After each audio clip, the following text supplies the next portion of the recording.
ॐ अज्ञानतिमिरान्धस्य ज्ञानञ्जनशलाकया चक्षुरुन्मिलितं येन तस्मै श्रीगुरुवे नमः। ॐ नमो भगवते वासुदेवाय। ॐ नमो भगवते वासुदेवाय। ॐ नमो भगवते वासुदेवाय।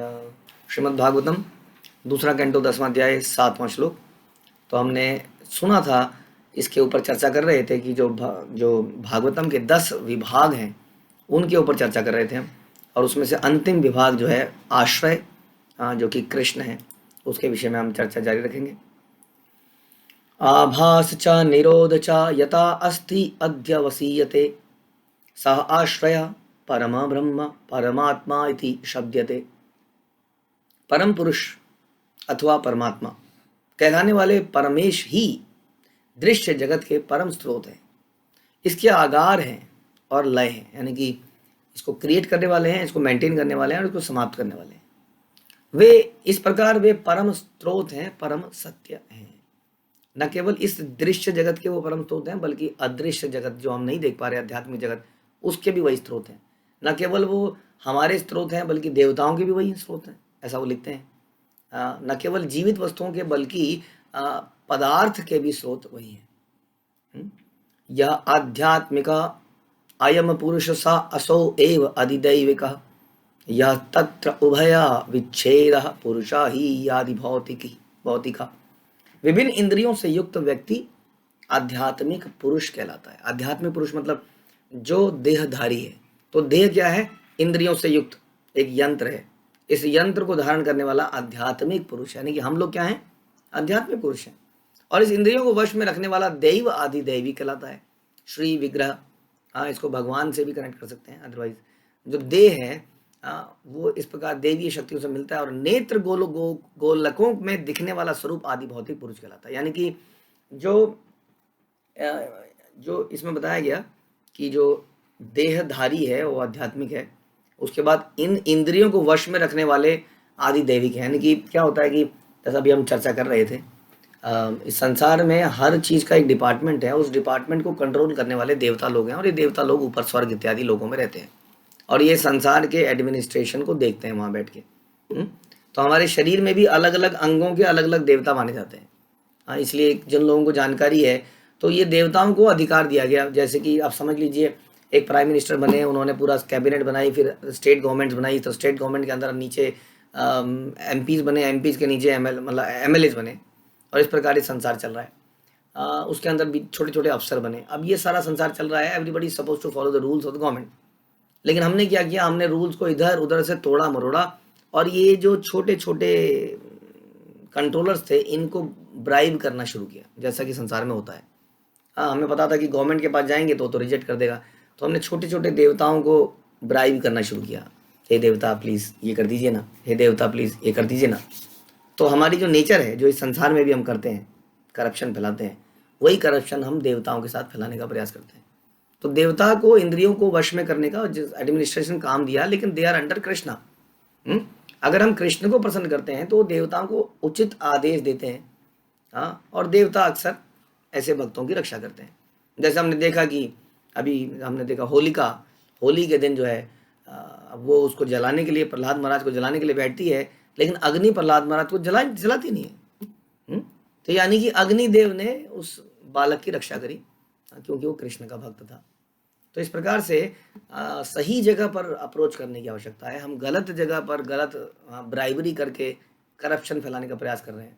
लेकिन ध्यान रखिए, कृष्ण सबके हृदय में, देवताओं के हृदय में भी है, हमारे हृदय में भी है। इस संसार में सीसीटीवी कैमरा हर जगह नहीं लगा है। आप घूस खिलानी है तो बाथरूम में घूस खिला सकते हैं। बाथरूम में तो कैमरे मैंने देखे नहीं लगे हुए कहीं, लेकिन बाथरूम के अंदर भी ये जो परमात्मा है, ये वहाँ भी घुसा रहता है। तो वहाँ पे घूसखोरी करना मुश्किल है। इसलिए हमें सच्चाई से भक्ति करनी पड़ेगी। तो ये जो आदि दैविक है, और नेत्र गोलकों को में दिखने वाला स्वरूप आदि भौतिक है, यानी कि जो इन नेत्रों से दिखता है। तो देखिए, इसको ऐसा समझाया जा रहा है कि ये शरीर जो है, ये आदि भौतिक पुरुष है। शरीर को यहाँ पुरुष बोला जा रहा है, ठीक है। ये शरीर आदि भौतिक जो परिवर्तित होता रहता है, ये आदि भौतिक शरीर है जो नेत्रों से दिखता है। और नेत्रों से जो नहीं दिखता वो है इसको धारण करने वाला, वो आध्यात्मिक है। और इसके अलावा एक और प्रकृति के अंदर एक और एंटिटी है जो कि आदि दैविक है, देवता है। तो बता रहे हैं कि ये तीन लोग मुख्य रूप से हैं, एग्जिस्ट करते हैं।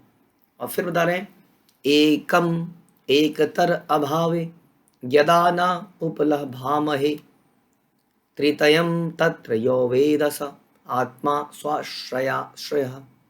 विभिन्न जीवात्माओं की उपर्युक्त तीनों अवस्थाएं अन्योन्याश्रित हैं, और ये सारे भी इंडिपेंडेंट नहीं है। ये आध्यात्मिक पुरुष ये भी कहीं से आया कि नहीं? ये आध्यात्मिक पुरुष देहधारी भगवान से आया है ना, उसी का अंश है। फिर दूसरा चर्चा क्या थी, आदिदेवी के देवता कहाँ से आए? देवता भी भगवान से आए, वो भी जीव हैं, एम्पावर्ड जीव हैं, पोजीशन होल्डर्स हैं। और तीसरा हमने बोला नेत्रों से दिखने वाला शरीर, ये कहाँ से आया? ये भी पंचभूतों से बना, इसकी सप्लाई भी कृष्ण करी, बल्कि माँ के गर्भ में इसका निर्माण भी कृष्ण ने किया। माँ तो नहीं बनाती ना, मेरे बेटे की आंखें ऐसे होना चाहती हैं तो चलो मैं पेट में कुछ बनाना शुरू करती हूँ, ऐसा तो नहीं है।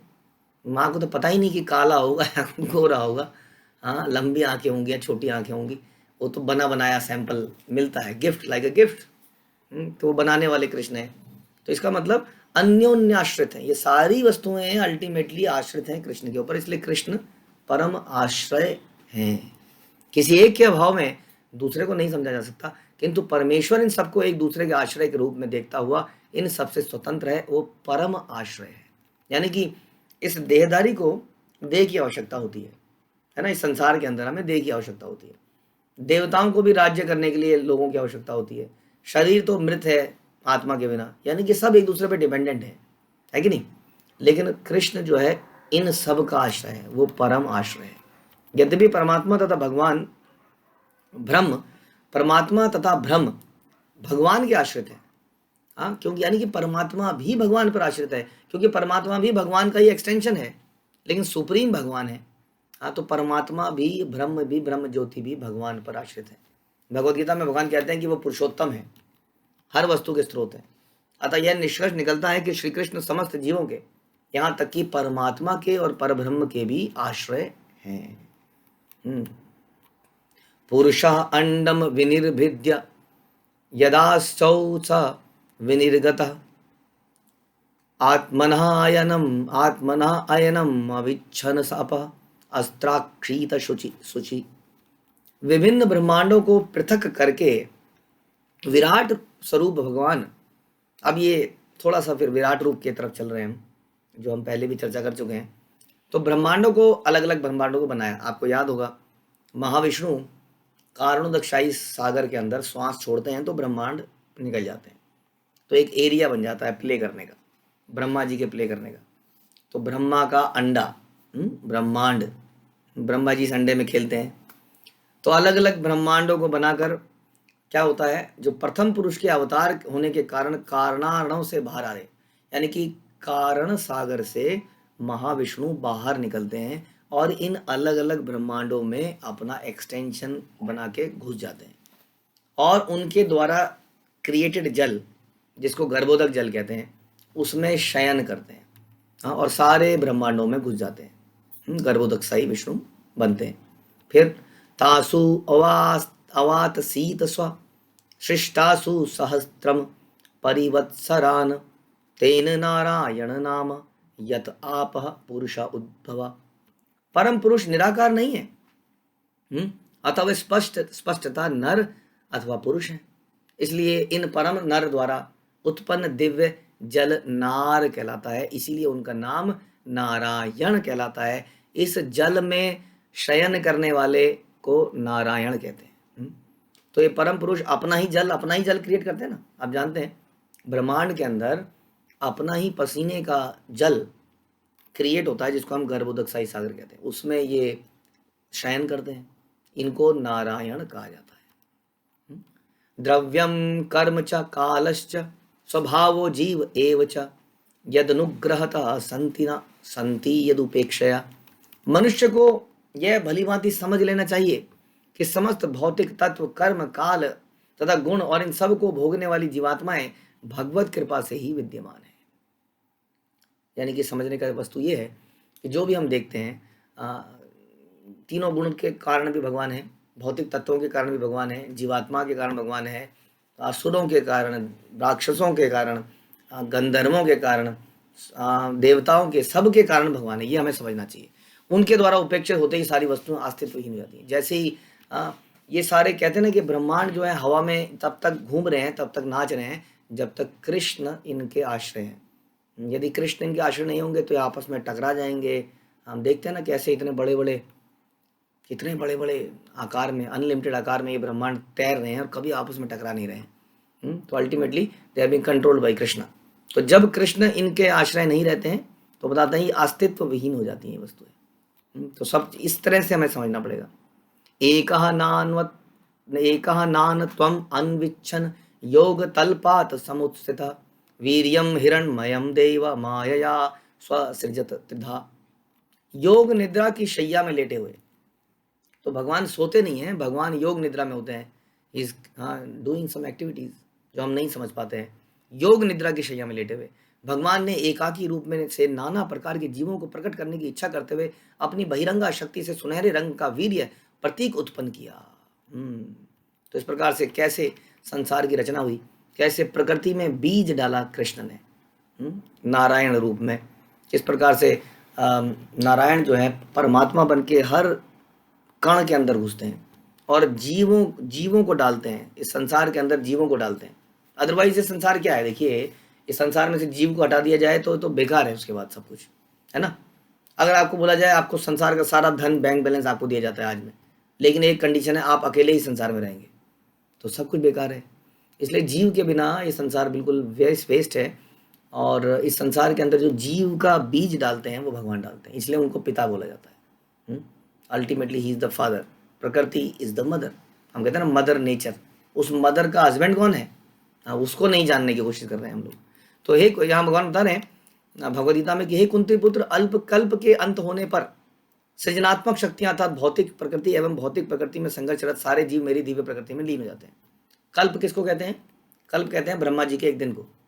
तो ब्रह्मा जी के एक दिन में 1000 युग साइकिल होते हैं। तो जब ये 1000 युग साइकिल समाप्त होते हैं तो ब्रह्मा जी का एक दिन होता है, उस रात्रि में भगवान जी शयन करते हैं ब्रह्मा जी, और उस वक्त प्रलय आ जाती है। उस वक्त ये सारी जीव जो है भगवान में लीन हो जाते हैं और मैं उनको फिर से उत्पन्न करता हूँ जब फिर से ब्रह्मा जी का दिन होता है, ब्रह्मा जी को फिर से ज्ञान दिया जाता है। और इस प्रकार से भगवान और इस इन बिटवीन जो समझदार लोग हैं वो इस साइकिल से बाहर निकल जाते हैं। कहाँ चले जाते हैं, भगवान की उस धाम में चले जाते हैं जहाँ प्रलय नहीं होती है, जिसको आध्यात्मिक जगत कहते हैं, जहाँ ना तो क्रिएशन करनी है ना प्रलय करनी है, वो हमेशा अस्तित्व में रहता है। तो समझदार लोग वहाँ निकल जाते हैं, बाकी लोग इल्यूजन में यहीं चक्कर में पड़े रहते हैं। अधिदेवम अथ आध्यात्मम अधिभूतम मिति प्रभु अथ एकम पौरुषम वीर्यम त्रिधा अभिद्यत तत्शृणु। मुझसे सुनो कि भगवान अपनी एक शक्ति को किस प्रकार अधिदेव, अध्यात्म तथा अधिभूत नामक 3 भागों में विभक्त करते हैं, जिसका उल्लेख ऊपर हुआ है। तो अभी हमने डिस्कस किया था अधिदेव देवताओं को जो कंट्रोल करते हैं, अध्यात्म यानी कि वो जो पुरुष था जो उसको धारण करता है शरीर को, और आदिभूत यानी कि वो शरीर। तो भगवान कैसे ये अलग अलग शक्तियाँ, यानी कि भगवान की इसमें कौन सी शक्तियाँ आ गई, ध्यान कीजिए, आपने पहले कई बार सुना है।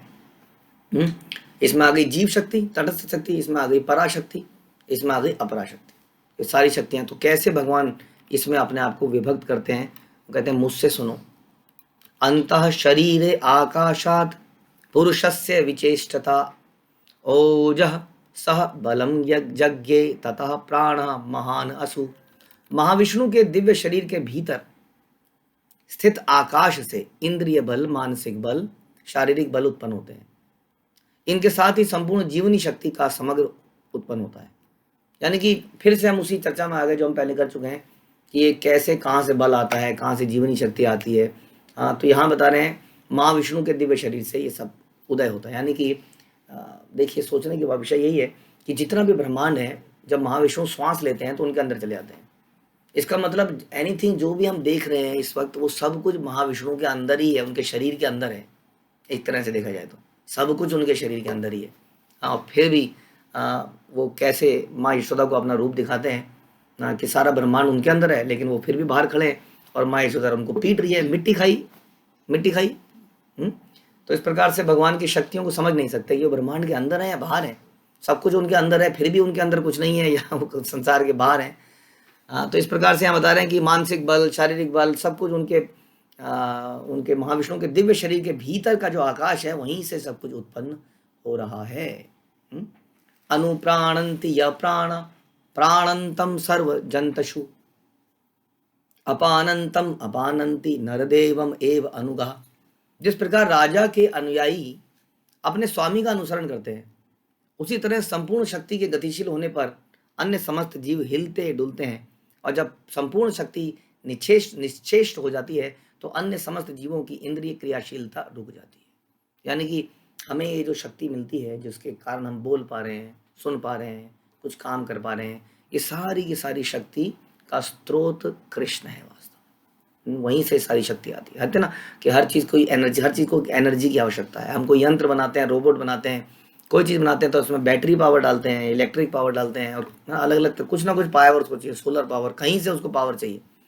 तो वही क्वेश्चन आया था कि इस शरीर को, जो कि एक यंत्र जैसा ही है, इसको पावर का सोर्स कहाँ से मिलता है।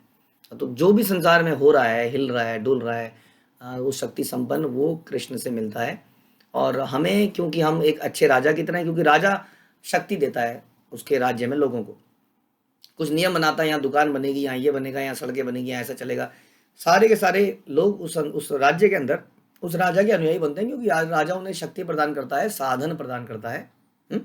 उसी तरह से हमें शक्ति और साधन कृष्ण ने दिए, तो हमें भी उस परम राजा को फॉलो करना चाहिए शास्त्रों के अनुसार। उसी की प्रसन्नता, राजा की प्रसन्नता के लिए प्रजा नहीं चलती है तो प्रजा का सत्यानाश हो जाता है।